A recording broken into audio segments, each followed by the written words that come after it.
मैं हूँ रंजीत और आप देख रहे हैं एमके बायो लाइफ।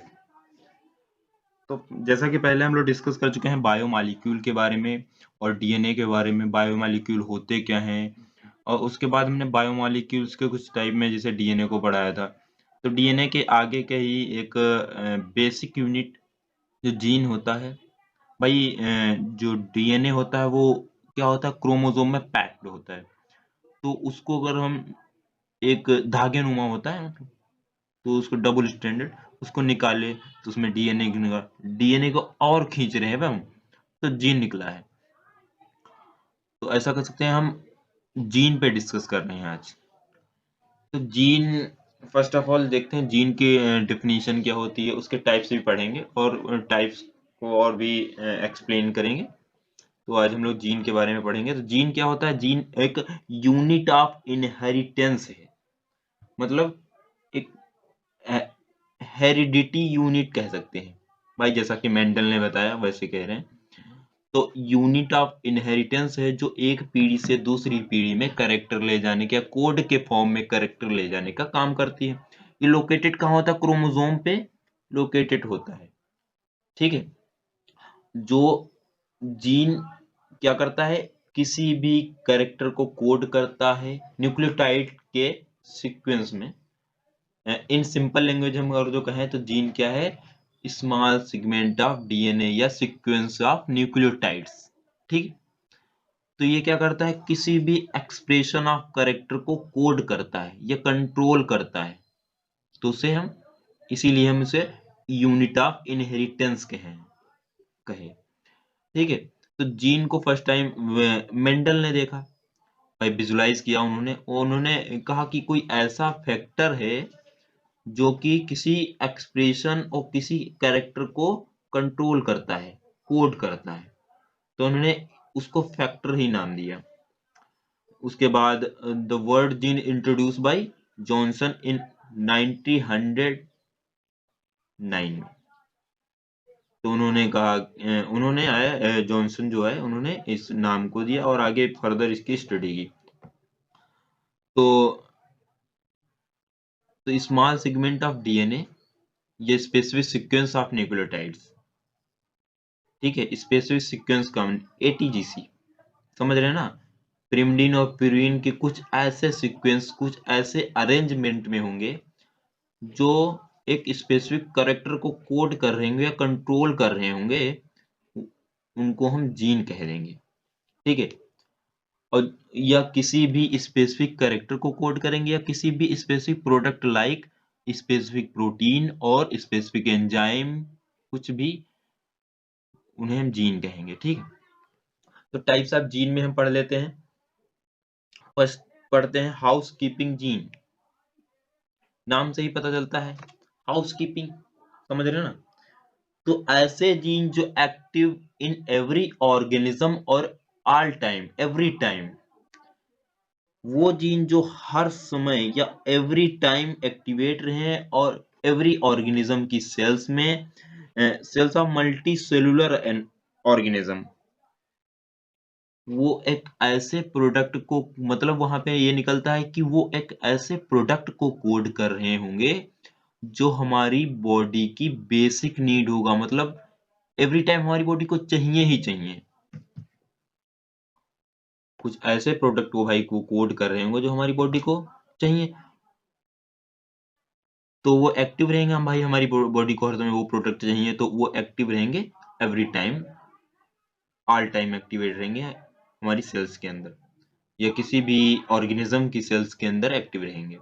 एग्जाम्पल जैसे ग्लाइकोलिसिस हमारी बॉडी के अंदर हर समय चलती है, जैसे सोते हैं, चाहे जागते हैं, चाहे खेलते हैं, चाहे कूदते हैं, कुछ भी करते हैं, तो हमारी बॉडी के अंदर ये ग्लाइकोलिसिस होती रहती है। तो इसी वो जीन, ऐसे ही और भी जीन होते हैं ग्लाइकोलिसिस जैसे साइकिल परफॉर्म होती है। तो ऐसे जीन जो हमारी बॉडी में हर समय एक्टिव रहते हैं और एवरी सेल्स में, तो उन्हें हम हाउसकीपिंग लग्जरी जीन, नाम से ही पता चलता सारा रईसी होगा कुछ। ठीक है ना? तो रहीस टाइप में कुछ, मतलब इनएक्टिवेट मोस्ट ऑफ टाइम पर एक्सप्रेस इन सर्टेन सेल और एट सर्टेन टाइम। हर समय तो भाई इनएक्टिवेट है वो, मोस्ट ऑफ टाइम एक्टिवेट रहेंगे, बट एक्टिवेट होंगे जब उनकी जरूरत पड़ेगी, या एक एक और लैंग्वेज में हम कह सकते हैं कि when their product our needs, जब वो किसी प्रोडक्ट को कोड कर रहे होंगे या किसी प्रोटीन को कोड कर रहे होंगे या किसी एंजाइम को कोड कर रहे होंगे, वो एंजाइम की जरूरत जब पड़ेगी तब ये अपना एक्टिवेट करेंगे, ट्रांसक्राइब करेंगे और प्रोडक्ट बनाएंगे भाई। तो ऐसे जीन जो मोस्ट ऑफ टाइम इनएक्टिवेट रहे, but activate in certain time और सर्टेन सेल्स, सारी सेल्स में नहीं, कुछ सेलों में। नेक्स्ट आते हैं हम लोग स्ट्रक्चरल जीन। स्ट्रक्चरल जीन भाई, तो स्ट्रक्चरल जीन की बात हम लोग करते हैं। स्ट्रक्चरल जीन वो जीन होते हैं नीडेड फॉर, वो जीन जो किसी मार्फोलॉजिकल और फंक्शनल ट्रेड्स में होते हैं और उन किसी मार्फोलॉजिकल फंक्शन और ट्रेड्स को कोड करें, वो स्ट्रक्चरल जीन होंगे। ठीक है, अब कंट्रोल जीन क्या होते हैं? कंट्रोल जीन वो जीन होते हैं जो, कंट्रोल से नाम ही पता चलता है किसी चीज पे कंट्रोल भाई पाना, आपने कंट्रोल करना उसको, मन करे तो रोक लो, मन करे तो चालू कर दो, स्टार्ट कर दो, तो ऐसे कुछ कहेंगे कंट्रोल। ये किसको कंट्रोल करेंगे? स्ट्रक्चरल जीन की फंक्शनिंग को कंट्रोल करेंगे। ठीक है, तो स्ट्रक्चरल जीन की भाई ये फंक्शनिंग को कोड करेंगे। तो उस पे पॉजिटिव नेगेटिव मन उनको सिग्नल मिला भाई, कंट्रोल जीन को सिग्नल मिला भाई ऑफ करो, ये ट्रांसक्रिप्शन ऑफ करो, तो स्ट्रक्चरल जीन से जो ट्रांसक्रिप्शन हो रहा है, mRNA बन रहा होगा, उसको क्या करेंगे ये लोग? पॉजिटिव नेगेटिव मतलब, और कभी टर्न ऑफ करेंगे और कभी ऑन कर देंगे। इसलिए क्योंकि जब जरूरत होगी तो उसे ऑन कर लेंगे और जब नहीं जरूरत होगी तो उसे ऑफ करने का काम करेंगे। तो ये मेनली क्या होते हैं? 4 टाइप के हैं। एक रेगुलेटर जीन, रेगुलेटर जीन जो होता है these code, regulator gene code of refresher protein, और रिप्रेशर प्रोटीन को ये कोड करते हैं, जो कि क्या करता है? रिप्रेशन प्रोटीन क्या करता है भाई? रिप्रेशर प्रोटीन बन के और आरएनए पॉलीमरेज जहां पे बाइंड करता है, मतलब प्रोमोटर रीजन जहां पे आरएनए पॉलीमरेज बाइंड करता है, या कि ट्रांसक्रिप्शन के लिए, ऑन करने के लिए, ट्रांसक्रिप्शन चालू करने के लिए वहां पे जाके regulator protein, refresher protein, sorry, regulator gene refresher protein को कोड किए, रिप्रेशर प्रोटीन क्या करेगा? प्रोमोटर रीजन पे जाके बाइंड कर देगा, जाके हो जाएगा जाके, ताकि आरएनए पॉलीमरेज वहां पे बाइंड ना कर पाए और transcription of structural gene start ना हो पाए। तो ये रिप्रेशर प्रोटीन को कोड करेंगे भाई। नेक्स्ट है हमारा ऑपरेटर जीन्स। ऑपरेटर जीन्स क्या होते हैं? ये क्या करते हैं? ट्रांसक्रिप्शन को टर्न ऑफ और ऑन करने का काम करता है। किसके ट्रांसक्रिप्शन को? स्ट्रक्चरल जीन के ट्रांसक्रिप्शन को टर्न ऑफ करेंगे या फिर ऑन करेंगे, ये इनके कंट्रोल में होता है। वो कब करते हैं? जब सेल्स को एनर्जी या किसी प्रोडक्ट की जरूरत होती है। व्हेन सेल, जब सेल से सिग्नल आएगा कि भाई उनको उनकी जरूरत है किसी प्रोडक्ट की, उस तो वो जो जीन होंगे स्ट्रक्चरल जीन जो उसी प्रोडक्ट को कोड कर रहे हैं, उसमें एक प्रोमोटर रीजन होता है, तो ये उसी का काम करता है। ये प्रोमोटर उसको उसका काम करता है कि उनको कब ट्रांसक्रिप्शन का स्टार्ट करवाना है और कब ऑफ करवाना है। नेक्स्ट आते हैं हम लोग प्रोमोटर रीजन। प्रोमोटर रीजन क्या होता है? प्रोमोटर भाई, प्रोमोटर जीन्स क्या होते हैं? वो प्रोमोटर रीजन को कोड करते हैं जहां पे आरएनए पॉलीमरेज आके बाइंड करता है। आरएनए पॉलीमरेज बाइंड हो जाएगा तो क्या होगा? ट्रांसक्रिप्शन स्टार्ट हो जाएगा, और ट्रांसक्रिप्शन स्टार्ट हो जाएगा तो भाई हमारा एमआरएनए, मैसेंजर आरएनए बनना स्टार्ट हो जाएगा। ठीक है, तो एमआरएनए बनेगा तो एमआरएनए से प्रोटीन बनेगी, पर प्रोमोटर रीजन पे जब तक आरएनए पॉलीमरेज आके बाइंड नहीं कर जाता, तब तक ट्रांसक्रिप्शन स्टार्ट नहीं हो सकता ना। तो promoter region provide the site of binding, provide the sites for the binding of RNA polymerase enzyme for the transcription of RNAs by the structural gene। ठीक, अब नेक्स्ट है टर्मिनेशन जीन। अब भाई टर्मिनेटर जीन्स क्या करते हैं? Terminator gene वो gene होते हैं जो टर्मिनेशन साइट्स को कोड करते हैं। ये लाई करते हैं स्ट्रक्चरल जीन के इंड में, जहां पे लास्ट होता है। लास्ट मतलब जो प्रोडक्ट की वो जीन भाई स्ट्रक्चरल जीन किसी भी प्रोडक्ट को कोड कर रहे होंगे स्ट्रक्चरल जीन, उन्हीं के स्ट्रक्चरल जीन के लास्ट में ये एक टर्मिनेटर जीन प्रेजेंट होते हैं, जो भाई कहते हैं आगे प्रोडक्ट नहीं बन सकता, या आगे कि ये मैसेज एक देंगे कि stop transcription activity of structural gene. तो ये एक ऐसे कोड होता है जो स्ट्रक्चरल जीन को उसकी एक्टिविटी को स्टॉप करने का करता है। नेक्स्ट है इंटरप्टेड जीन और डिसकंटिन्यूअस जीन। तो इसमें दो टाइप्स के जीन होते हैं, स्प्लिट, ठीक है।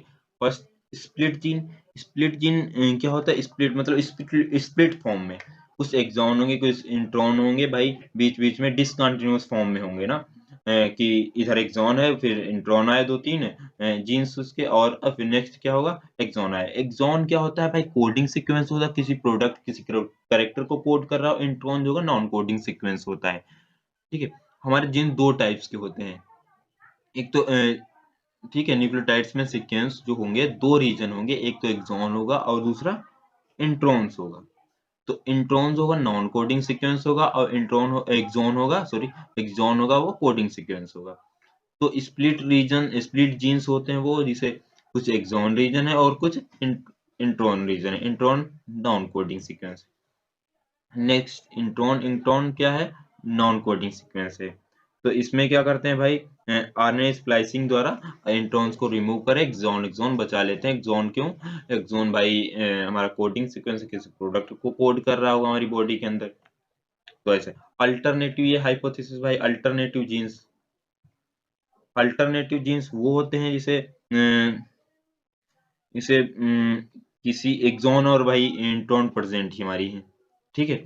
तो इंट्रॉन को रिमूव करके या एक्सॉन मिलके एक डिसकंटिन्यूअस जीन्स और कनेक्ट हो जाएंगे और forming a several new combination, एक नया कॉम्बिनेशन भाई तैयार करेंगे ये लोग, और उन नए कॉम्बिनेशन से कोई नया प्रोटीन या कॉमन प्रोटीन बनाएंगे। ऐसा भाई गिलबर्ट की हाइपोथेसिस कहती है। तो ये हाइपोथेसिस गिलबर्ट के नाम से भी जानी जाती है, गिलबर्ट हाइपोथेसिस भी कहते हैं इसे, और गिलबर्ट ने इसे प्रपोज भी किया था। नेक्स्ट है ओवरलैपिंग जीन्स। ओवरलैप मतलब नाम ही से पता चलता है, ओवरलैप क्या भाई? वो कोई सेम न्यूक्लियोटाइड, ठीक है, same same nucleotide sequence code for more than 2 different protein.